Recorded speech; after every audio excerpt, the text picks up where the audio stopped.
사랑하는 성도 여러분, 증인이라는 단어를 들으면 무엇이 떠오르십니까? 혹시 법정에서 손을 들고 진실만을 말하겠습니다 라고 서약하는 장면을 떠오르지 않습니까? 증인의 임무는 단순합니다. 본 것을 말하고 들은 것을 말하고 아는 것을 숨기지 않는 것입니다. 그런데 때로는 진실을 증언하는 것이 목숨을 거는 일이 되기도 합니다. 오늘날도 그렇습니다. 세계 여러 나라에서 인권 탄압이나 부정부패를 고발한 사람들, 이른바 내부 고발자의 이야기를 들어보셨을 것입니다. 그들은 진실을 밝히기 위해 사회적 지위, 재산, 심지어 가족의 안전까지 잃을 위험을 감수합니다. 이유는 하나입니다. 거짓이 승리하도록 두고 볼 수 없기 때문에 그렇습니다. 왜 고발을 할까요? 부정부패, 거짓이 승리하도록 그냥 방관하지 않기 위해서 고발을 하는 것입니다. 성경은 우리를 하나님의 증인이라 부르십니다. 그것은 단순히 하나님이 살아계십니다라고 말하는 것이 아니라 그리스도의 복음이 참되다는 것을 삶과 죽음으로 증언하는 것을 의미합니다. 요한계시록 11장은 두 증인에 대한 환상을 보여주고 있습니다. 이 장면은 초대교회 성도들에게 큰 위로이자 도전이었습니다. 그 당시 성도들은 로마 제국의 박해 속에서 예수를 주라 고백하는 것만으로도 생명을 잃을 수가 있었습니다. 왜냐하면 그 당시 로마 황제가 신이었기 때문에 황제가 아닌 다른 신을 둔다는 것은 있을 수가 없었기 때문입니다. 하나님께서는 두 증인에 대한 환상을 통해서 교회가 세상에서 어떤 사명을 감당해야 하는지, 그리고 그 사명 속에서 어떤 고난과 어떤 승리를 맞이하게 되는지를 자세히 보여주고 있습니다. 두 증인의 이야기는 단순히 종말에 나타날 특별한 인물 두 명에 대한 것이 아닙니다. 성경을 자세히 살펴보면 두 증인은 모든 시대의 교회를 대표하는 상징입니다. 하나님께서는 교회를, 또 성도들을 세상의 증인으로 세우셨습니다. 그 사명은 유연합니다. 왜냐하면 어두움은 빛을 싫어하기 때문에 위험합니다. 그러나 그 사명은 영광스럽습니다. 왜냐하면 승리는 반드시 주님 편에 있기 때문에 그렇습니다. 그럼 본문 속으로 들어가 하나님께서 우리에게 주시는 은혜와 도전을 함께 나누면서 하나님의 은혜를 받도록 하겠습니다. 첫 번째, 두 증인에 대한 증언은 두 증인의 사역을 보여주고 있습니다. 하나님께서 두 증인에 대한 증언을 통해 두 증인의 사역을 보여주고 있는데, 오늘 본문 요한계시록 11장 3절 말씀을 우리 읽어봅니다. 시작. 내가 나의 두 증인에게 권세를 주리니 그들이 굵은 베옷을 입고 1260일을 예언하리라. 내가 나의 두 증인에게 권세를 주리니, 당시 초대교회는요, 로마 제국의 정치, 종교적 압박 아래에 있었습니다. 두 증인은 교회를 상징합니다. 성도를 상징합니다.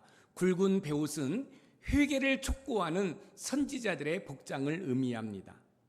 1260일은 상징적 기간으로 교회가 세상에서 복음을 증거하는 전 기간을 의미하고 있습니다. 두 증인의 사역은 권세 있는 말씀 선포와 기도로 이루어졌습니다. 사랑하는 성도 여러분, 하나님께서 저와 여러분들을 이 땅에 보내주신 목적이 있습니다. 그것은 저와 여러분들을 통해서 영광 받으시기를 원하셔요. 그런데 중요한 사실은 저와 여러분에게 사명을 주셨습니다. 그 사명이 뭐냐면 복음을 증거하는 증인의 삶을 살아가라는 것입니다. 오늘 본문의 두 증인의 사역은 세상을 향해 회개를 촉구하고 있습니다. 하나님께서는 성도들이 세상 속에서 복음에 대해 증인의 사명을 감당하기를 원하십니다. 우리 예수님께서도 증인의 삶을 사셨습니다. 그 사실을 요한계시록 1장 5절에서 확인할 수 있는데 함께 읽어보겠습니다. 시작. 또 충성된 증인으로 죽은 자들 가운데서 먼저 나시고 땅의 임금들의 머리가 되신 예수 그리스도로 말미암아 은혜와 평강이 너희에게 있기를 원하노라. 우리를 사랑하사 그의 피로 우리 죄에서 우리를 해방하시고 충성된 증인으로 죽은 자들 가운데에서 먼저 나시고 예수님께서 증인의 삶을 사셨던 것처럼 교회는 세상 끝날까지 복음을 증거해야 됩니다. 사랑하는 성도 여러분, 저와 여러분들의 사역이 있습니다. 그 사역은 복음을 증언하는 것입니다. 증언하는 건 무엇이요? 앞에서 말씀을 드렸던 것처럼 내가 본 것을 말하고 내가 들은 것을 말하는 거죠.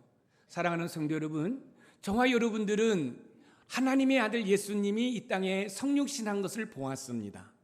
저와 여러분들은 예수님이 저와 여러분을 위해서 고난받으신 것을 보았습니다. 저와 여러분들은 예수님께서 저와 여러분들을 구원하시기 위해서 십자가에서 못 박혀 죽으신 것을 보았습니다. 우리 예수님께서 사망 권세를 깨뜨리시고 3일 만에 부활하신 것을 보았습니다.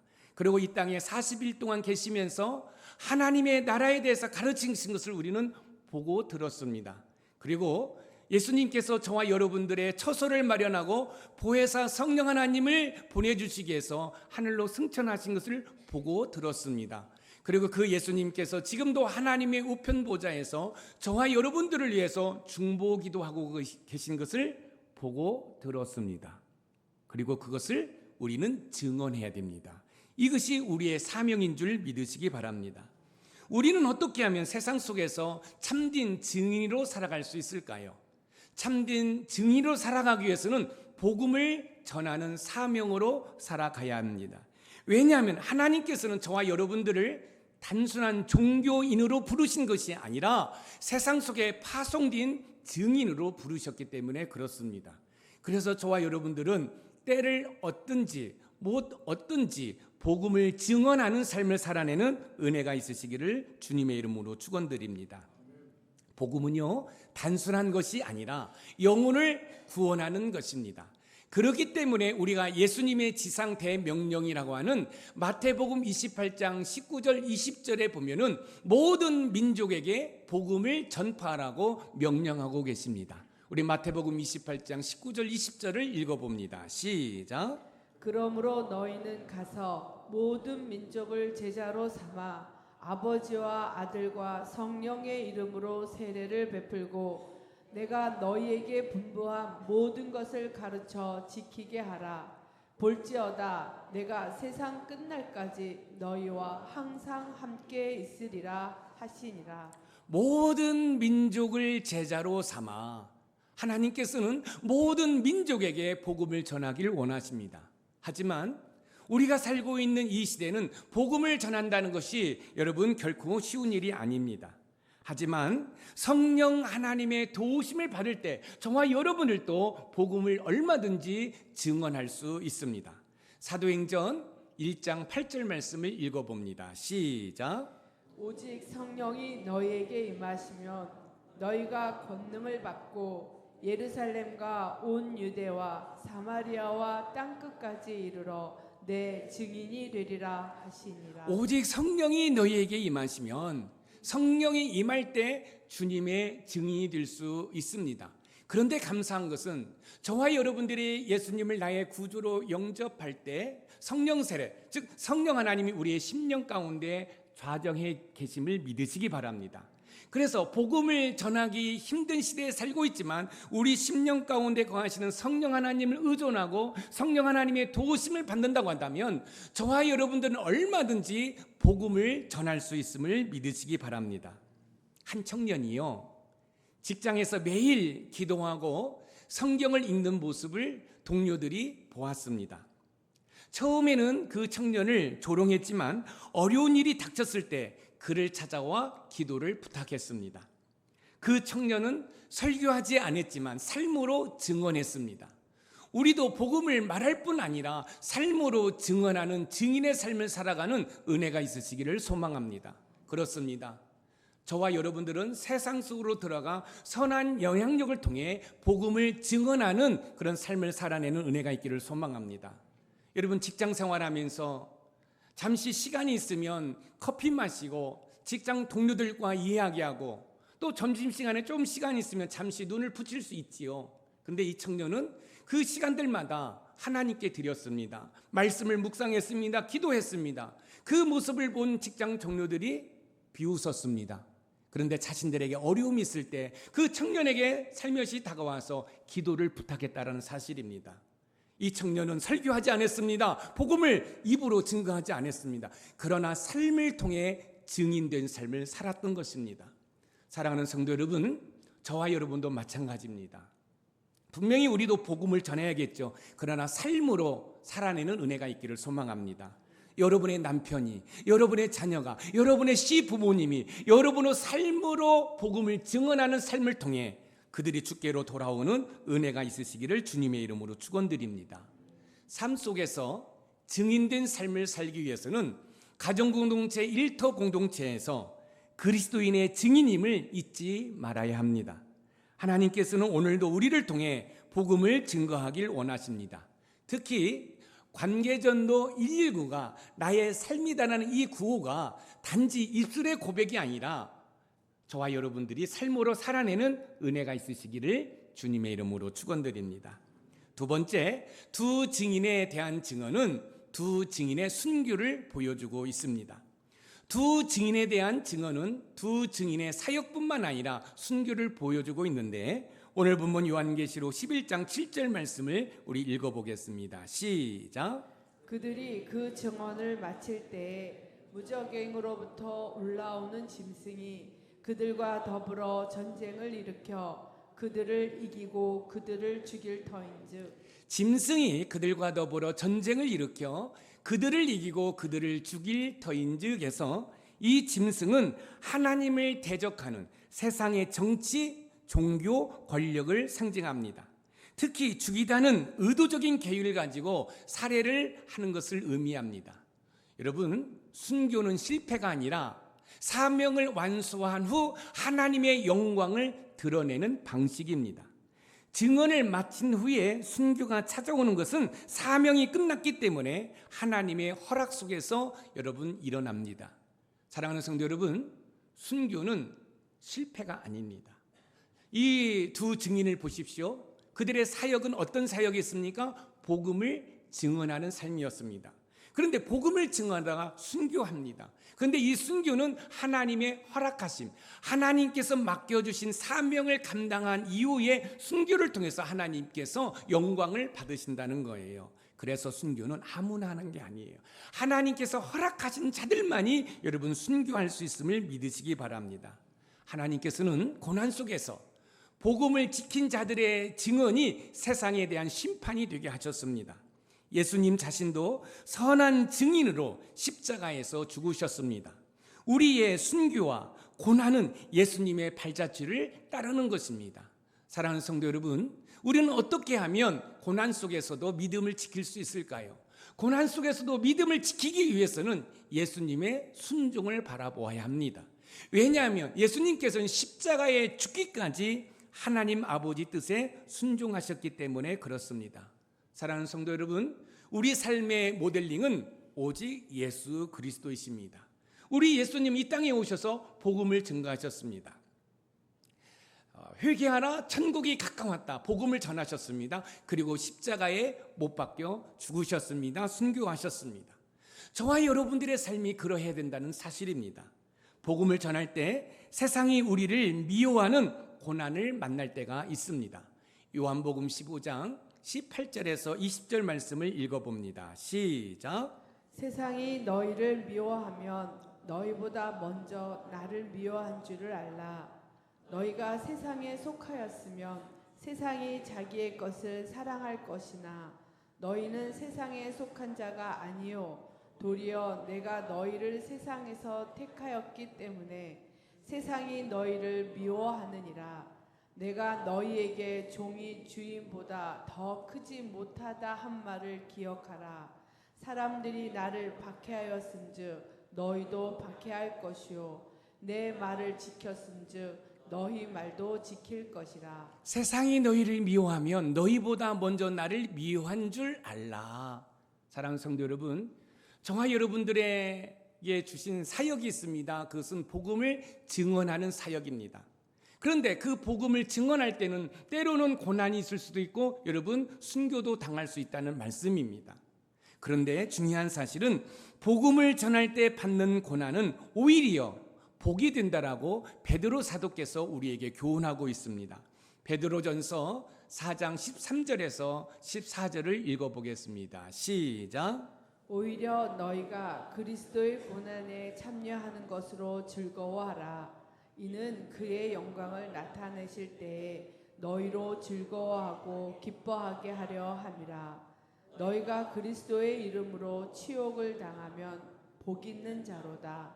영광의 영 곧 하나님의 영이 너희 위에 계심이라. 너희가 그리스도의 이름으로 치욕을 당하면 복 있는 자로다. 사랑하는 성도 여러분, 복음을 전할 때 치욕을 당할 수 있다라는 거예요. 여러분 그럴 수 있죠. 어떤 때는 복음을 전하다 보면 자존심이 다 무너질 때가 있습니다. 내가 굳이 이렇게까지 해서 복음을 전해야 되는가? 근데 그거 아시죠? 우리에게 복음을 전해줬던 우리 믿음의 선조들이 그런 수모와 치욕을 당하면서 복음을 전해서 저와 여러분들이 구원받았다는 사실입니다. 그렇게 해서 구원받았기 때문에 저와 여러분을 또 때로는 치욕을 당한다 할지라도 복음을 증거해야 됩니다.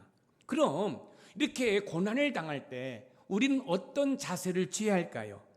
믿음의 주요 온전케 하신 예수 그리스도를 바라보는 것입니다. 히브리서 12장 2절 말씀을 읽어봅니다. 시작. 믿음의 주요 또 온전하게 하시는 이인 예수를 바라보자. 그는 그 앞에 있는 기쁨을 위하여 십자가를 참으사 부끄러움을 개의치 아니하시더니 하나님 보좌 우편에 앉으셨느니라. 믿음의 주요 또 온전케 하신 예수를 바라보라. 여러분 우리 주님은 우리보다 앞서가셔서 고난받으셨고 십자가에서 물 한 방울 피 한 방울 남기지 않고 다 쏟으셨고 순종하셨습니다. 여러분 저와 여러분들을 구원하시기 위해서 십자가의 부끄러움을 개의치 않고 참으셨어요. 그 결과가 뭡니까? 하나님의 우편 보좌에서 이 세상을 다스리고 계시다는 사실이에요. 사랑하는 성도 여러분, 우리 주님 재림하시면 저와 여러분을 우리 주님과 함께 통치자의 삶을 살아가게 되는 줄 믿으시기 바랍니다. 북한 지하교회 한 성도가 복음을 부인하면 살려주겠다라는 협박 앞에서 이렇게 고백했다고 그래요. 내 생명은 주님의 것입니다 라고 고백했다고 그래요. 그리고 그는 순교했습니다. 그런데 놀라운 사실은 그 성도의 순교의 피는 많은 사람들을 구원하는 복음의 씨앗이 되었다라고 그렇습니다. 이처럼 복음을 전할 때 당하는 고난이나 순교는 단순한 고난이나 순교가 아니라 영혼을 살리는 복음이 된다는 것입니다. 그러니 증인의 삶을 통해서 영혼 구원의 앞장서는 저와 여러분들이 되기를 소망합니다. 특별히 이제 여름 휴가가 끝나면 우리 가족들, 특별히 우리 자녀들의 이름을 불러가면서 애절한 마음으로 간절한 마음으로 기도할 때 여러분의 자녀들이 이 자리에 나와서 여러분과 함께 예배하는 은혜가 있기를 소망합니다. 그 실체를 바라보고 기도하는 은혜가 있기를 소망합니다. 그래서 가족 구원을 이룬 다음에 여러분 땅끝까지 이르러 복음을 증거하는 우리 높은 산 샘물의 모든 가족이 되기를 주님의 이름으로 축원드립니다. 부모님이 장로님이에요. 안수 집사예요. 권사예요. 집사예요. 근데 우리의 자녀들이 예수님을 믿지 않아요. 이것처럼 슬픈 일이 어디에 있습니까? 여러분 이름을 여러분 써 붙여놓고 기도하려고 하는 것은 진심으로 한번 기도해 보자는 거예요. 여러분 이 예배당에서 이불을 뒤집어 쓰고 눈물보려 한번 기도해 보자는 거예요. 왜요? 하나님은 살아계신 분이기 때문에 하나님께서 그들의 생각과 마음을 움직여서 나오게 해 주실 줄 믿습니다. 이런 확신을 가지고 기도함으로 가족 구원이 이루어지는 은혜가 있기를 소망합니다. 마지막으로 세 번째, 두 증인에 대한 증언은 두 증인의 부활을 보여줍니다. 두 증인에 대한 증언은 두 증인의 사역뿐만 아니라 순교를 넘어서 부활을 보여줍니다. 여러분 우리의 사역이 뭐예요? 복음을 전하는 거예요. 근데 그 복음을 전하다가 고난도 당할 수도 있고 순교도 당할 수 있어요. 그래 놀라운 사실은 여러분 거기에 승리의 부활이 있다는 사실입니다. 오늘 본문 요한계시록 11장 11절에서 12절 말씀을 읽어보겠습니다. 시작. 3일 반 후에 하나님께로부터 생기가 그들 속에 들어가매 그들이 발로 일어서니 구경하는 자들이 크게 두려워하더라. 하늘로부터 큰 음성이 있어 이리로 올라오라 함을 그들이 듣고 구름을 타고 하늘로 올라가니 그들의 원수들도 구경하더라.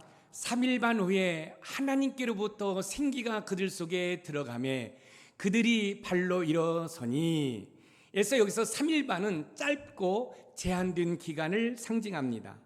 죽음은 잠시지만 부활은 영원하다는 사실을 기억하시기 바랍니다. 그리고 그들을 핍박했던 순교자들을 핍박했던 사람들이 그들이 하늘로 올라가는 것을 보게 된다는 거예요. 할렐루야. 특히 생기는 창세기 2장 7절의 생기와 동일한 개념으로 창조와 새 생명을 의미하고 있습니다. 사랑하는 성도 여러분, 우리의 인생은 죽음으로 끝나지 않습니다. 저 하늘나라에서 영생을 누리게 되는 줄 믿으시기 바랍니다. 부활은 하나님께서 죽음을 이기게 하시고 생명을 주시는 절대적 능력을 드러내고 계십니다. 순교로 끝난 것처럼 보이지만 부활로 하나님의 승리를 경험하게 되는 줄 믿으시기 바랍니다. 하나님께서는 고난과 죽음이 끝이 아님을 보여주시면서 성도들에게 소망을 주십니다. 바로 예수님의 부활이 우리의 부활의 보증이 되는 것입니다. 고린도전서 15장 20절 말씀입니다. 시작.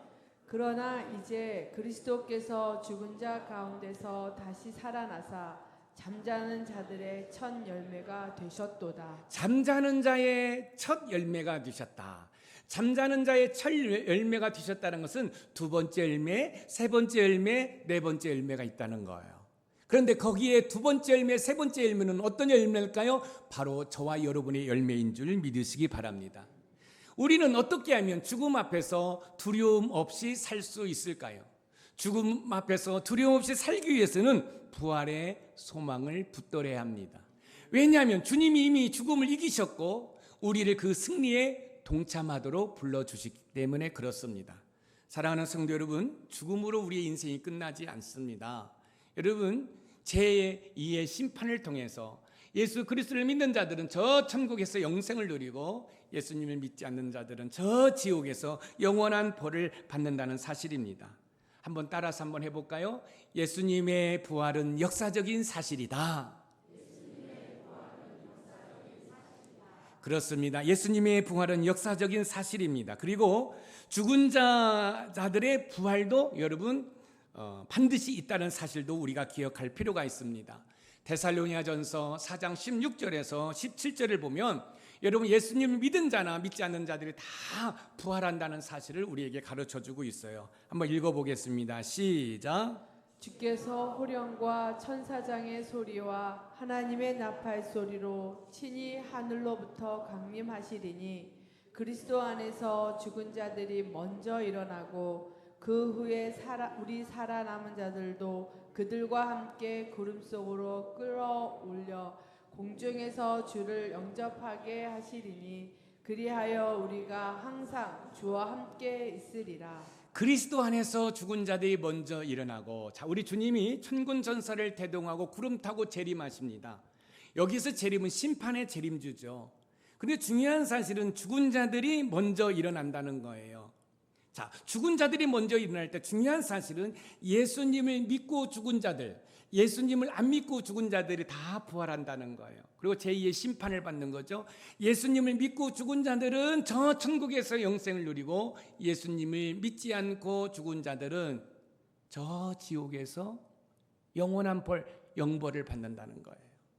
이것이 기독교의 진리예요. 그렇다고 한다면 지금 여러분들의 머리에, 여러분의 생각에 떠오르는 사람들이 있어야 됩니다. 누구일까요? 우리의 부모님들, 우리의 가족들입니다. 우리의 일가 친척들입니다. 그들이 예수님을 믿지 않는다고 한다면 여러분, 우리 예수님 심판의 재림주로 이 땅에 다시 오실 때 심판받아서 저 지옥에서 영원한 벌을 받는다는 거예요. 여러분, 하루 이틀 여러분 벌을 받고 끝나는 것이 아니라 천국에서의 삶이 영원하듯이 지옥에서의 삶도 영원하는 사실을 기억하시고, 오늘 말씀처럼 저와 여러분들에게는 사명이 있습니다. 그것은 복음에 대한 증인의 삶입니다. 그 증인된 삶을 살아갈 때는 때로는 고난이 있고 순교할 수 있습니다. 그런데 중요한 사실은 부활이 있다는 거예요. 승리가 있다는 사실입니다. 할렐루야. 병상에 누운 한 성도가 마지막까지 찬송하며 곧 주님 품에 안길 것입니다 라고 고백을 했다고 합니다. 그의 믿음은 남은 가족에게 살아있는 복음이 되었습니다. 예수님의 부활은 역사적인 사실로서 우리에게 부활의 소망을 주고 계십니다. 매일의 삶을 부활의 소망으로 살아가는 은혜가 있으시기를 주님의 이름으로 축원드립니다. 죽음조차 우리를 주님의 사랑에서 끊을 수가 없습니다. 오늘 본문은 교회가 하나님께서 주신 사명을 감당할 때 순교를 당할 수 있지만 결국은 부활의 승리를 보여주고 있습니다. 그러나 우리는 죄로 인해 스스로 이 길을 걸어갈 힘이 없습니다. 그러나 예수님이 먼저 참 증인으로 이 길을 걸으셨고 성령 하나님께서 우리를 도우시기 때문에 부활의 승리를 경험할 수 있습니다. 그러므로 오늘 두 증인처럼 복음을 전할 때 고난을 감수하며 부활의 소망으로 살아가는 은혜가 있으시기를 주님의 이름으로 축원드립니다. 오늘 두 증인처럼 복음을 전하고 고난을 감수하며 부활의 소망으로 살아가는 우리 높은 산 샘물의 모든 가족이 되기를 주님의 이름으로 축복합니다. 오늘 말씀의 키워드입니다. 같이 한번 읽을까요? 시작. 두 증인에 대한 증언은 복음을 세상에 전하는 사역뿐만 아니라 순교를 통한 부활의 승리를 확증하는 증언이다. 사랑하는 성도 여러분, 마지막 7번째 나팔 재앙이 있기 전에 이 두 증인에 대한 이야기가 삽입되었습니다. 그리고 이 두 증인은 바로 저와 여러분을 향한 메시지입니다. 무슨 말씀입니까? 저에게는 사역이 있습니다. 어떤 사역입니까? 복음을 증언하는 사역입니다. 복음을 증인의 삶을 살아가는 것입니다. 그런데 복음을 증거할 때 때로는 고난이 있을 수 있습니다. 때로는 순교할 수 있습니다. 그런데 그게 절망이 아니라는 거예요. 주를 위해서 고난받을 때 여러분 기뻐하라는 거예요. 즐거워하라는 거예요. 왜요? 성령 하나님이 우리 가운데 있기 때문에. 그래서 결국은 부활의 승리를 경험하게 된다라고 말씀하고 있습니다. 사랑하는 성도 여러분, 오늘 결단하는 은혜가 있기를 소망합니다. 무엇을 결단해요? 여러분 증인된 삶을 살겠다라고 결단하는 은혜가 있으셔서 여러분 주변에 죽어가는 영혼들에게 복음을 증거할 수 있는 그런 아름다운 삶을 살아내는 은혜가 있으시기를 주님의 이름으로 축복합니다.